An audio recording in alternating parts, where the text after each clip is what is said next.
To Pallavi TV. Iran Israel యుద్ధం effect మన భారతదేశంలో ఇప్పుడిప్పుడే కనిపిస్తూ ఉన్నది. ఎక్కడైతే హార్మూజ్ జలసంధి ఉందో హార్మూజ్ జలసంధి గుండా ప్రపంచం మొత్తం అన్ని దేశాలకు ఏదైతే ముడి చమురు ఓడల ద్వారా వెళ్తుందో అక్కడెక్కడైతే వీళ్ళు ఐఆర్జిఎస్ ఏదైతే ఇస్లామిక్ రెవల్యూషనరీ గార్డ్ కార్ప్స్ ఎవరైతే ఉన్నారో వాళ్ళు ఓడలన్నీ తగలబెట్టేస్తాం, మీరు దాడులు చేస్తాం అంటూ హెచ్చరికలు జారీ చేసిన నేపథ్యంలో అక్కడి నుంచి సరఫరా మొత్తం నిలిచిపోయిన పరిస్థితి. దీంతో మన భారతదేశం సహా చాలా దేశాల్లో క్రూడ్ ఆయిల్ కొరత అట్లాగే ఇంధన కొరత తీవ్రంగా వేధిస్తున్న పరిస్థితి. మరోవైపు బ్యారెల్ ధర కూడా నిన్న $100 చేరింది. ఇవాళ కొంత తగ్గినప్పటికీ బ్యారెల్ ధర పెరుగుతూ పోతా ఉన్నది. సో మన దేశానికి విషయానికి వస్తే దేశంలో గ్యాస్ కొరత ముఖ్యంగా వేధిస్తూ ఉన్నది. సరే పెట్రోల్ డీజిల్కి సంబంధించి ఇప్పటికిప్పుడే కొరత ఎక్కడ కనిపించకపోయినా గ్యాస్ కొరత ఎల్పిజి గ్యాస్ కొరత వేధిస్తున్నట్లు మనకు వార్తలు వస్తూ ఉన్నాయి. మనకు చూస్తే బెంగళూరులో నిన్న ఏం జరిగిందంటే మార్చ్ 9 వరకే మా దగ్గర గ్యాస్ నిల్వలు ఉన్నాయి. కమర్షియల్ గ్యాస్ ఏదైతే హోటళ్ళు రెస్టారెంట్లు వీళ్ళు ఉంటాయి కదా, హాస్పిటల్స్, వీటికి సంబంధించి మాకు మార్చి 9 వరకే మాకు గ్యాస్ నిల్వలు ఉన్నాయి. మార్చి 10 నుంచి మేము హోటళ్ళు బంద్ చేస్తూ ఉన్నామని నిన్న హోటల్స్ అసోసియేషన్ వాళ్ళు ప్రకటన ఇవ్వడం జరిగింది. ఆ ప్రకటనకు సంబంధించి కూడా ఇది చూడొచ్చు. ఈ ప్రకటన బెంగళూరు హోటల్స్ అసోసియేషన్.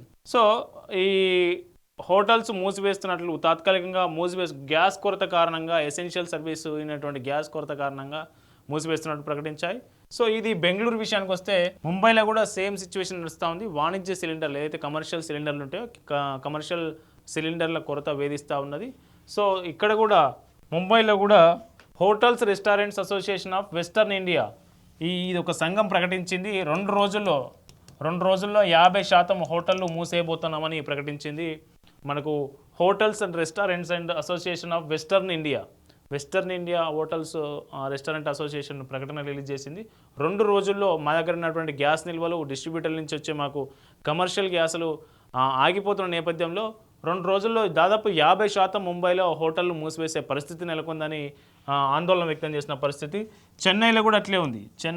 చెన్నైలో కూడా చాలా చోట్ల కమర్షియల్ గ్యాస్ కొరత ఉన్నట్లు మనకు వార్తలు వస్తూ ఉన్నాయి.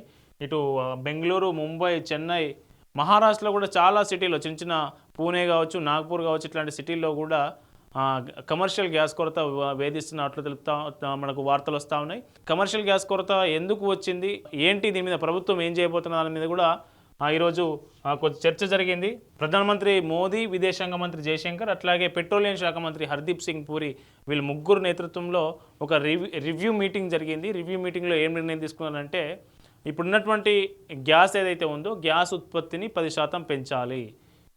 అట్లాగే ఎస్మా ఒకటి ప్రయోగించాలి. Essential service authority management authority ఉంటుంది ఎస్మా అని.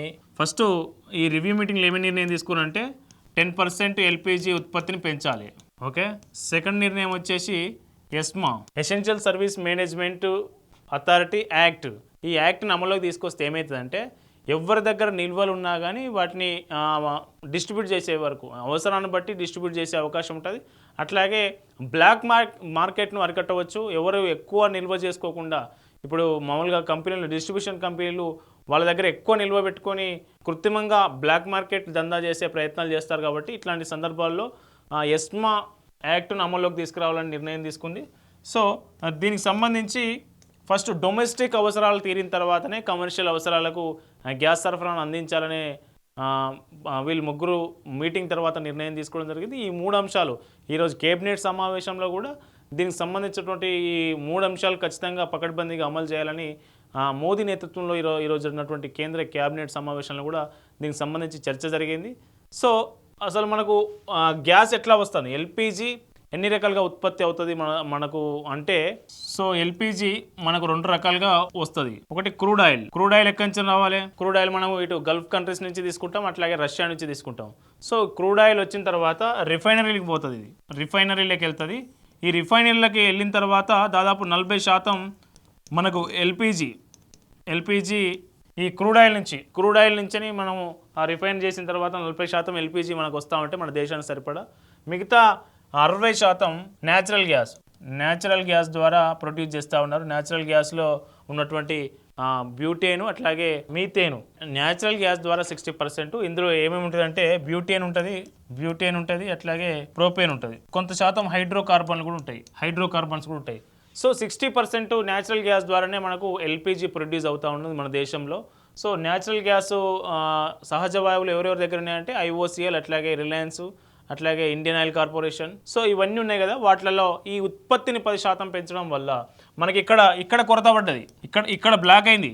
కాబట్టి ఇక్కడ ఉన్నటువంటి 10% ఉత్పత్తిని పెంచడం ద్వారా ఇప్పుడున్న కొరతను తాత్కాలికంగా అధిగమించవచ్చు అనేది ప్రధానమంత్రి మోదీ అన్ని ఏదైతే ఉత్పత్తి సంస్థలనే వాటిని ఆదేశించడం జరిగింది.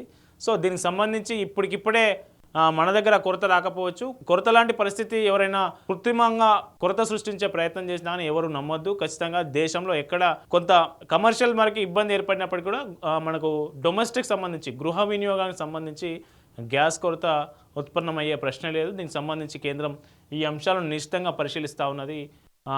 రేపు కూడా ఈ అంశంపై గ్యాస్ కొరతకు సంబంధించి హోటళ్ల మూసివేత కావచ్చు, అట్లాగే ఈ అంశాల మీద ఒక కీలక నిర్ణయం తీసుకోబోతున్నట్లు మనకు విశ్వసనీయంగా తెలుస్తూ ఉంది. సో గ్యాస్కు సంబంధించి ఇవి అప్డేట్స్. మీరు బయట వచ్చే వార్తలు ఇక గ్యాసు రాదు, గ్యాస్ దొరకదేమో అని ఇబ్బడి ముబ్బడిగా మీరు బుక్ చేసుకోవడం, ఇబ్బడి ముబ్బడిగా నిల్వ చేసుకోవడం వల్ల కృత్రిమ కొరతను క్యాచ్ చేసుకొని దాదాపు ఇప్పటికే మనకు యూపీలో ఇట్లాంటి పరిస్థితి జరిగింది. యూపీలో ఒక సిలిండర్ ధర 1500కు పైగా ఉన్నట్లు మనకు వార్తలు వస్తూ ఉన్నాయి.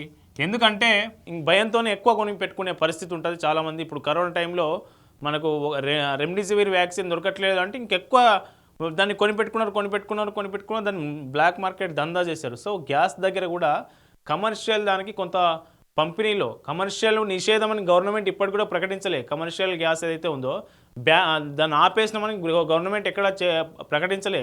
కానీ సరఫరాలో కొంత ఆలస్యం జరుగుతూ ఉంది. మనకు రావాల్సినటువంటి ఈ ముడి చమురు ఏదైతే ఉందో రిఫైనరీలకు అక్కడ రావట్లేదు కాబట్టి ఆలస్యం జరుగుతూ ఉన్నది.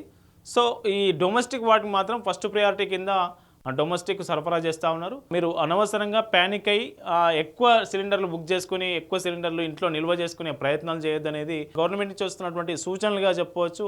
సో దీనికి సంబంధించి మనకి ఈరోజు రివ్యూ మీటింగ్ ఏదైతే జరిగిందో పెట్రోలియం శాఖ మంత్రి హర్దీప్ సింగ్ పూరి అట్లాగే జయశంకర్ విదేశాంగ మంత్రి వాళ్ళిద్దరితో జరిగినటువంటి రివ్యూ సమావేశంలో ఇప్పుడు బుకింగ్ పీరియడ్ ఉంటుంది కదా, ఇప్పటి వరకు 21 రోజులు ఉండే, అది 21 రోజులు ఉండే. అంటే నేను ఈ రోజు బుక్ చేసుకుంటే నేను మళ్ళీ 21 రోజుల దాకా బుక్ చేసుకోవడానికి అవకాశం లేదు. కనీసం 21 రోజులు ఉండే, దీన్ని 25 రోజులకు పెంచింది గవర్నమెంటు.